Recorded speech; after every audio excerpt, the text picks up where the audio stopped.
जय श्री कृष्णा। राधे राधे। आइए सुनते हैं देव दिवाली की कथा एवं पूजन विधि। कार्तिक मास कृष्ण पक्ष की अमावस्या को मनुष्य दीप जलाकर दीपावली मनाते हैं और मनुष्यों की दीपावली के 15 दिन बाद कार्तिक मास की पूर्णिमा को देवों की दीपावली होती है। कार्तिक माह का सबसे पवित्र दिन कार्तिक पूर्णिमा है, क्योंकि इस दिन देवलोक में दीपोत्सव मनाया जाता है। मनुष्यों की भांति देवता भी दीप जलाकर दीपोत्सव मनाते हैं। देव दीपावली पूर्णिमा के दिन कार्तिक के महीने में मनाया जाता है और यह देवताओं या परमेश्वर की दीपावली है। इस दिन पूर्ण चाँद का दर्शन होता है। तुलसी विवाह की रस्म भी इस दिन पूरी होती है और इस दिन तुलसी विदाई होती है। देव दीपावली भी दीपावली समारोह के अंत का प्रतीक है। कहते हैं कि इस दिन देव भी दिया जलाते हैं। इस दिन दिए की रोशनी और चाँद की रोशनी पूरे वातावरण को खुशनुमा कर देती है। कार्तिक पूर्णिमा देव दीपावली के पीछे अनेक पौराणिक संदर्भ है।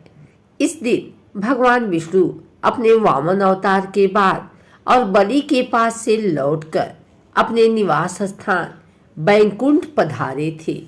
इसी खुशी में लोगों ने दीप जलाए थे। एक अन्य कथा के अनुसार इस दिन भगवान शिव ने 3 दैत्यों का वध किया था, जिन्होंने अपनी आसुरी शक्ति का प्रचार करके निर्दोष मनुष्यों का वध करते थे। भगवान शिव ने इस दिन दैत्यों द्वारा निर्मित 3 राज्यों का भी अंत किया था, जहां आतंक और विनाश का साया छाया हुआ था। इसलिए इस दिन को त्रिपुरारी पूर्णिमा भी कहते हैं। कल्पभेद और मतांतर से ऐसा कहा जाता है कि इसी कार्तिक पूर्णिमा के दिन सायंकाल भगवान का मत्स्य अवतार हुआ था। इस कारण इस शुभ तिथि में किया गया दान जप आदि 10 यज्ञों के समान फलदायी होता है। कार्तिक पूर्णिमा के दिन प्रातः भगवान श्री सत्यनारायण की कथा सुनी जाती है।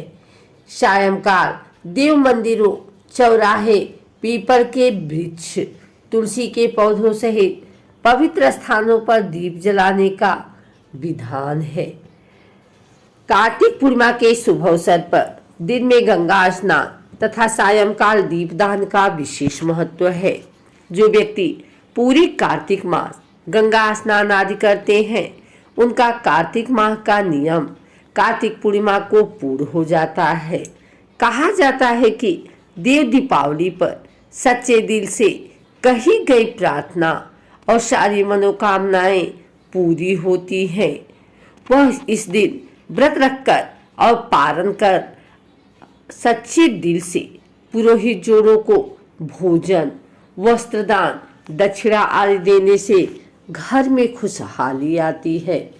इस दिन मंदिरों सहित घर घर की दहलीज पर समृद्धि एवं देवताओं के आशीष के लिए दीपक जलाए जाते हैं। विशेष रूप से तुलसी जी के समक्ष एवं जल में दीपदान किए जाते हैं। पवित्र स्थानों पर दीपदान कर समृद्धि की कामना की जाती है। कार्तिक मास से पहले दिन से पूर्णिमा तक आकाश दीप जलाने की परंपरा है।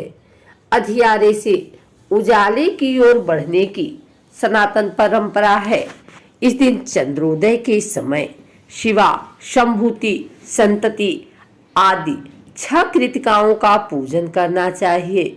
इस दिन उपवास करके भगवान का स्मरण करने से यज्ञ के समान फल मिलता है और मनुष्य इस संसार में अपने जीवन को पूर्ण करने के बाद सूर्य लोक प्राप्त करता है। ऐसा धर्म शास्त्रों में वर्णित है।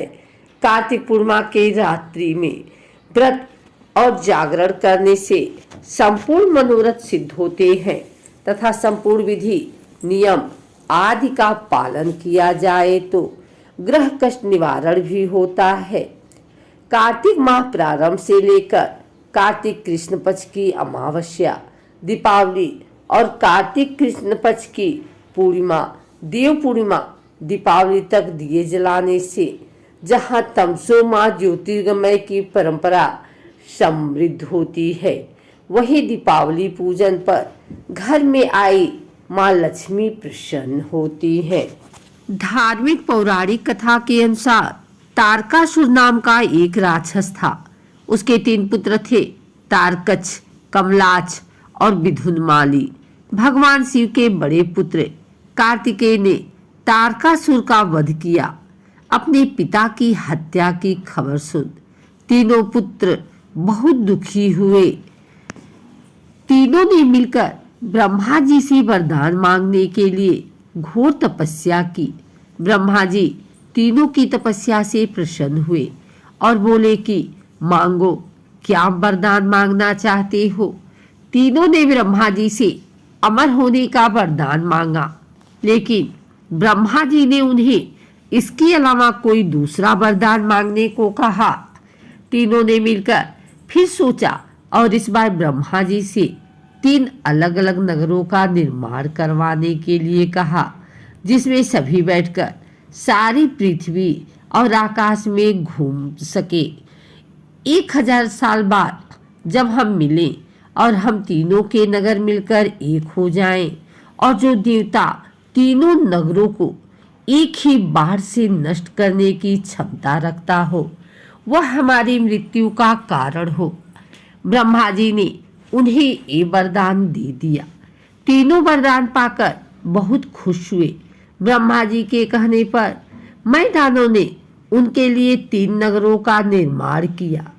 तारकच के लिए सोने का, कमल के लिए चांदी का और विधुनमाली के लिए लोहे का नगर बनाया गया। तीनों ने मिलकर अपना अधिकार जमा लिया। इंद्र देवता इन तीनों राक्षसों से भयभीत हुए और भगवान शंकर की शरण में गए। इंद्र की बात सुन भगवान शिव ने इन दानवों का नाश करने के लिए एक दिव्य रथ का निर्माण किया। इस दिव्य रथ की हर एक चीज देवताओं से बनी।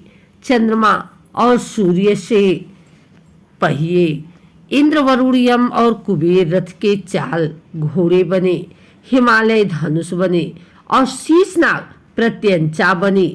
भगवान शिव खुद बाढ़ बने और बाढ़ की नोक बने अग्निदेव इस दिव्य रथ पर सवार हुए। खुद भगवान शिव भगवानों से बने। इस रथ और तीनों भाइयों के बीच भयंकर युद्ध हुआ।